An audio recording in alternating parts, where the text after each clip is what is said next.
जय हिंद दोस्तों, आप देख रहे हैं टीचर्स स्टूडेंट हेल्पर। दोस्तों, आपने हमारे पिछले वीडियो पे देखा माध्यमिक शिक्षा मंडल मध्य प्रदेश के द्वारा परीक्षा सत्र 2021-22 के लिए प्रश्न पत्रों के पैटर्न पे जो बदलाव हुआ हमने उससे संबंधित वीडियो बनाया था।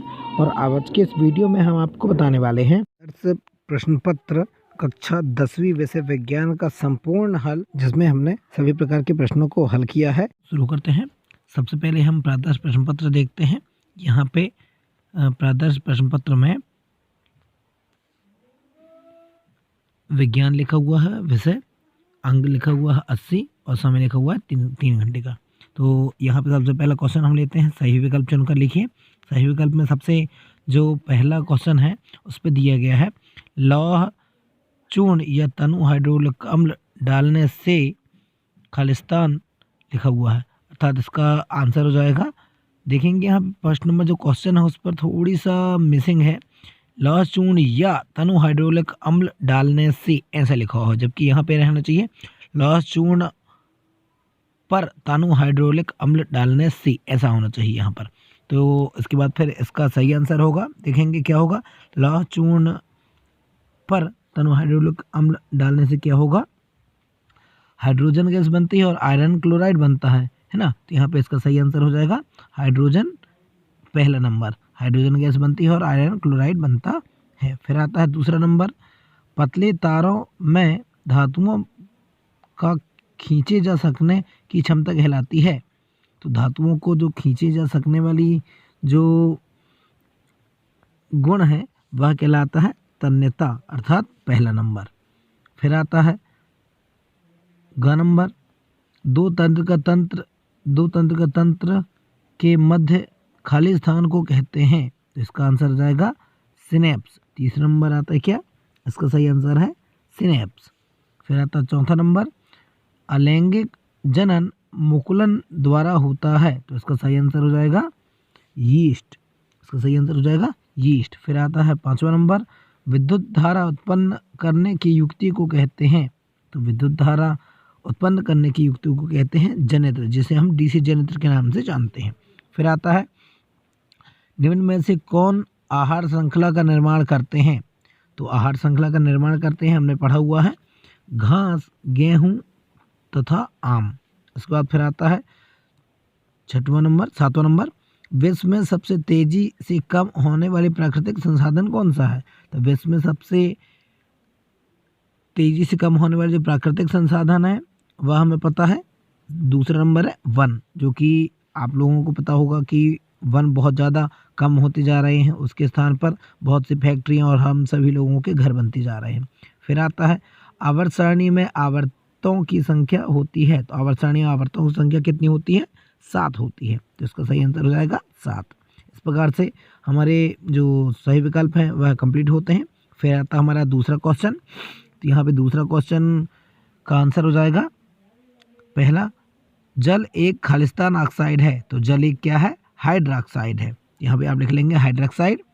फिर आता है दूसरा, धातुएं प्रायः विद्युत की खालिस्तान होती हैं। तो विद्युत की सुचालक होती हैं। फिर मादा, तीसरा आता है, मादा और गर्भस्थ शिशु के बीच जैविक संबंध स्थापित करने वाला ऊतक खालिस्तान कहलाता है। तो यहाँ पे जो ऊतक रहता है वह है प्लेसेंटा कहलाता है। फिर आता है चौथा नंबर, पादपों में जल के वहन के लिए खालिस्तान उत्तरदायी होता है। तो हमें पता है जो जाइलम रहता है वह पादपों में जल का परिवहन करता है, अर्थात जल के वहन करने के लिए उत्तरदायी होता है। फिर आता है पांचवा नंबर, पराग कोष में खालिस्तान पाए जाते हैं। तो पराग कोष में पराग कण पाए जाते हैं। फिर आता है 6 नंबर, अनुवांशिकी के जनक जो हैं ग्रेगर जॉन मेंडल हैं। फिर आता है 6 नंबर, किसी तार का प्रतिरोध उसकी लंबाई के खालिस्तान होता है। तो उसकी लंबाई के अनुक्रमानुपाती होता है। फिर आता है जा नंबर, मस्तिष्क तथा मेरुरज्जु तंत्र बने होते हैं। तो मस्तिष्क तथा मेरुरज्जु तंत्र जो बने होते हैं वे होते हैं तंत्र का तंत्र के बने होते हैं। फिर आता है हमारा तीसरा क्वेश्चन, जोड़ी मिलान कीजिए, जिसमें सबसे पहला नंबर जो का नंबर दिया है, सबसे अधिक क्रियाशील धातु, तो यहाँ पे दिया गया है क्रियाशील धातु में पोटेशियम। फिर आता है ख नंबर, सामान्य रक्तदाब 120/80 mmHg। फिर पादम हार्मोन्स जो पादप हार्मोन्स है वह साइटोकाइनिन है। फिर शुक्राणु उत्पादन निर्माण टेस्टोस्टेरोन के द्वारा होता है। तारों का जो टिमटिमाना है वह वायुमंडलीय अपवर्तन है। 4 नंबर दिया है लेंस क्षमता, जिसे हम डायप्टर बोलते हैं।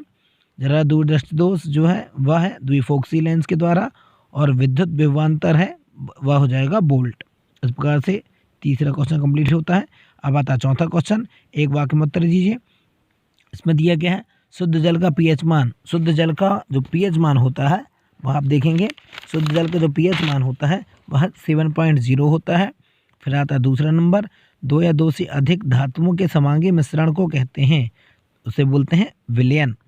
फिर आता है ग नंबर, हरे पौधों की पत्तियों में पाए जाने वाले वर्णक का नाम लिखिए। तो हरे पेड़ पौधों में पाए जाने वाले जो वर्णक है जिसके कारण पत्तियों का कलर हरा होता है उसे बोला जाता है क्लोरोफिल। फिर आता है चौथा नंबर, नर युग्मक एवं मादा युग्मक के संलयन को कहते हैं लैंगिक जनन कहते हैं। फिर आता है इंगा नंबर, लिंग निर्धारण करने वाले गुणसूत्र हैं। लिंग निर्धारण करने वाले गुणसूत्र में आ जाएगा XY, चूँकि हमें पता है लिंग निर्धारण गुणसूत्र जो रहते हैं वो XY रहता है, वह निश्चित करता है। हम यहाँ पर XX और XY भी लिख सकते हैं, लेकिन यहाँ पर लिंग निर्धारण यहाँ पे यह कंफर्म नहीं बताया गया, इसलिए हम यहाँ पे XX या XY भी लिख सकते हैं। फिर आता है लेंस की क्षमता का सूत्र। लेंस की क्षमता का सूत्र है 1/f = 1/v - 1/u। फिर आता है निकट दृष्टि दोष दूर करने के लिए कौन सा लेंस उपयोग किया जाता है। तो निकट दृष्टि दोष दूर करने के लिए अवतल लेंस उपयोग किया जाता है। और फिर आता है ज नंबर, विद्युत प्रतिरोध का SI मात्रक लिखिए। तो इसका विद्युत प्रतिरोध का SI मात्रक है ओम, देखेंगे आप स्क्रीन पे। फिर आता है 5वां नंबर, श्वसन की क्रिया को ऊष्मक्षेपीय अभिक्रिया क्यों कहते हैं। तो आप देख लेंगे इसका आंसर स्क्रीन पे लिखा हुआ है।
वीडियो कंप्लीट होता है। यदि वीडियो पसंद आए तो वीडियो को लाइक करेंगे, चैनल को सब्सक्राइब करेंगे ताकि नोटिफिकेशन आप मिल सके।